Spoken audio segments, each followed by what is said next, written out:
Hello everybody, it's me, TONIK TCW, and we're here again with another Kraken video, and I'd like to apologise in advance for anybody that was on Red Team. Um, Blame Wargaming for this one. You did get the victory, but you didn't have a very easy time getting there, because as you can see, there appear to be a lot of new players in this game. And for whatever reason, the current Bureau project has the tier 3 Orion in it, and also the tier 4 hill in the first stage. And I know a lot of people cheese it in AI for these quick and easy wins to progress the Bureau, but that's a little bit too easy, so sometimes I like to just take a ship out into standard and give it a go.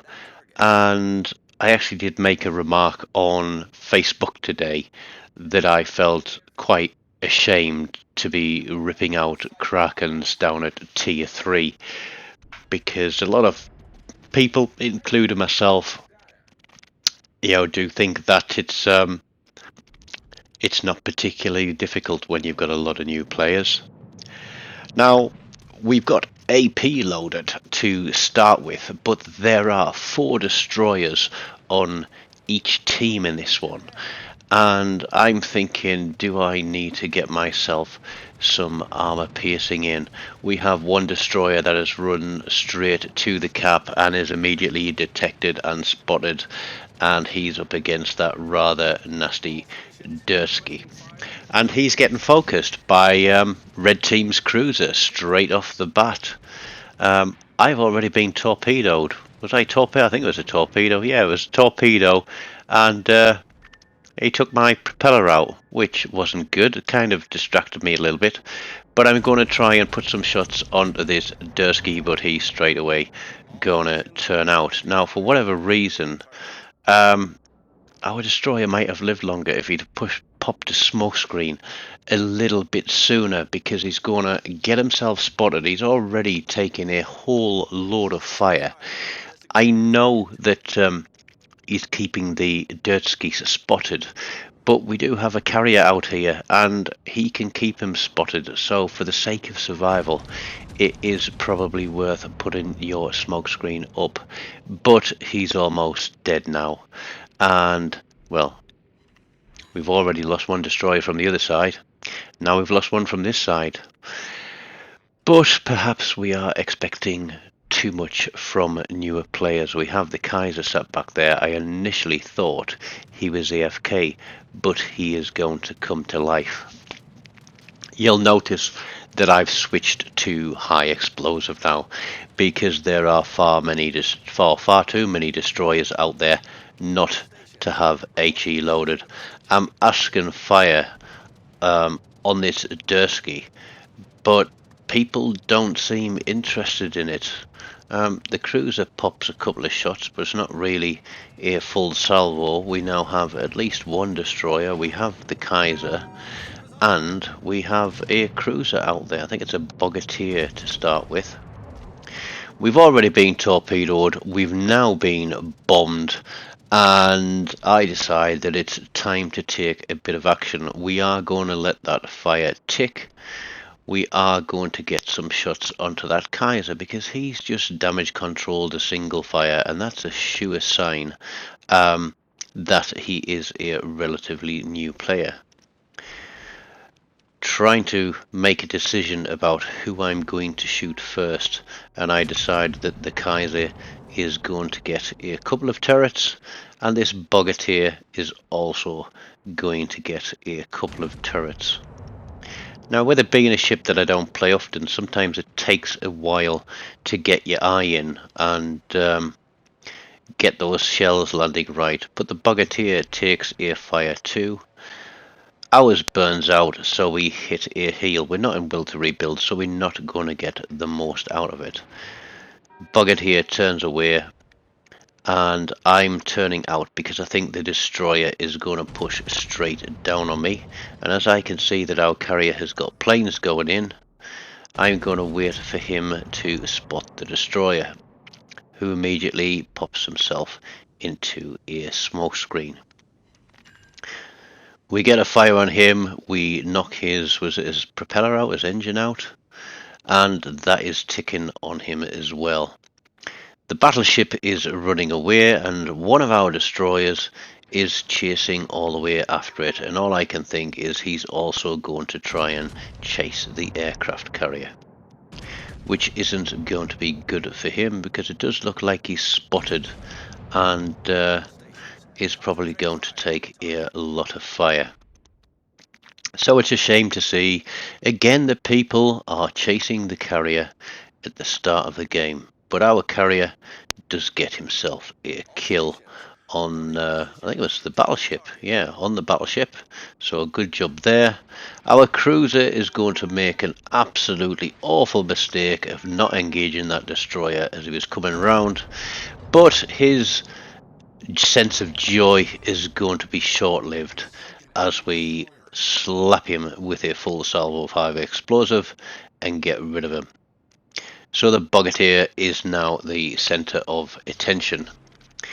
The destroyer has still got himself spotted and is getting chipped away at, and my guns will only reload so quickly. And I'm going to do what I can to help this guy out and try and keep him alive.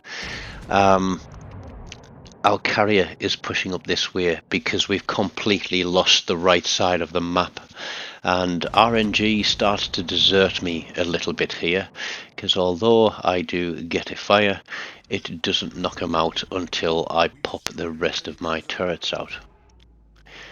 Now this destroyer would be able to do an amazing job if he could drop detection, but he's going to continue to take fire, and I just don't understand on why he is being detected for so long. I think he's got the concealment of a battleship.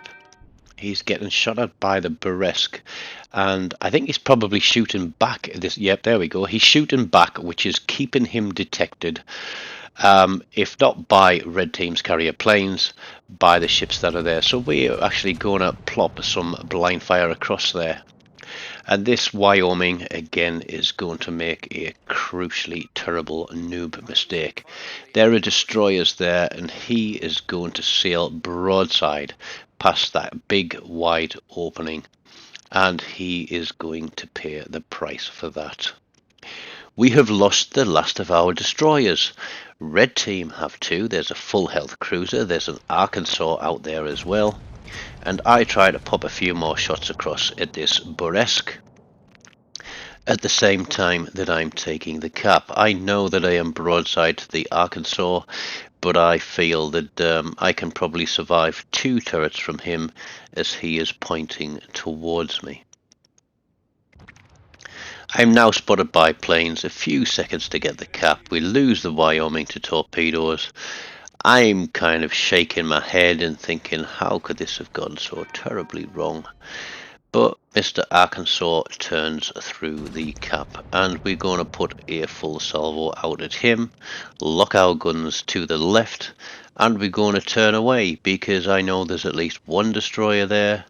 I know that the carrier is going to start harassing me, and I figure that the safest place that I can be is somewhere near this aircraft carrier on our team, because he will give me some additional AA cover.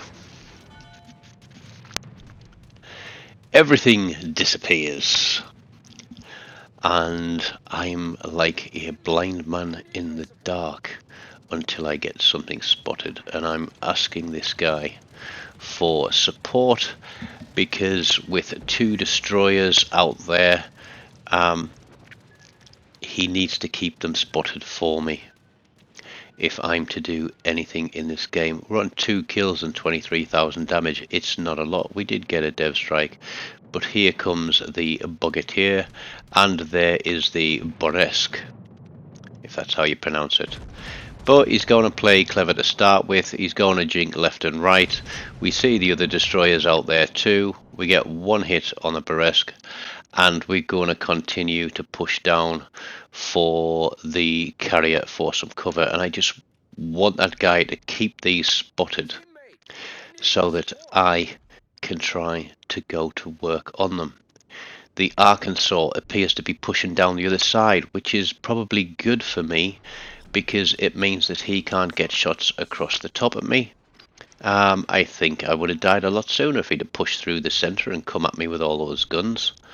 But he doesn't have any air, so I'm surprised the carrier didn't focus him first. Perhaps that's something that comes with experience and knowledge. But we drop a fire on the Bogatyr. He disappears for a moment. The Izyaslav is there as well. And something funny is going on with the gun sights there, locking or switching lock between targets. And it's jumping all over the place. And waiting for a full salvo to load, we go on the Izyaslav, I think, 2 turrets. And then we go again on him. We save a turret for the Bogatyr, thinking we can get him on fire as well. And we're going to continue tracking to the south, because we know now that there is a red team destroyer on cap, and there he is. It wasn't the one that I was shooting at, but they all want to have a shot at me, and that's brilliant, because it means that I can see exactly where they are, and this guy is going to pay the price for it. He's going to have a fire, he's going to have to repair it, but he's not going to survive another one. Bump, there he goes. 3 kills. That should have been a warning to his Izyaslav mate that perhaps you want to stop shooting at me. But I figure I can soak a few more shots. I notice that the Arkansas is now coming round the bottom of the map. He is chasing our carrier because there are only the 2 of us left. I'm expecting more torpedoes coming towards me anytime soon, so I'm going to keep chipping away at this Bogatyr, because I do have a heal left and I will use it before too long.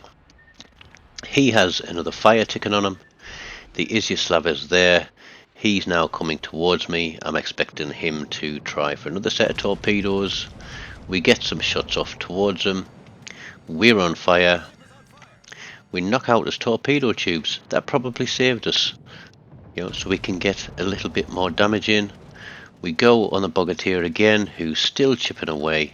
He's on fire, cap reset, and I think he loses his engine, so he is ticking down nicely as we wait for the next salvo to load. Izyaslav is pushing in again, and there's a shot. The Bogatyr disappears, the Izyaslav disappears to give me Kraken Unleashed number 102 with a double strike. So perhaps it was a little bit of seal clubbing, but having a Kraken does not necessarily mean we've got a victory, because I am too slow to push towards any capture points. And this Arkansas, well, he's going to make his own mistakes too, because he is going to keep his attention on the carrier. Now obviously Arkansas's got no AA, so perhaps that's why he wants to get rid of the carrier. But in doing so, he's allowing me to push close to the carrier, to pull a few points back with will to rebuild when I get close enough. There we go. I haven't got a high level commander on this, I think it's 15-2. But we are going to get our guns round. We chip him. He does appear to be flooding. We've got the rest of our turrets coming round.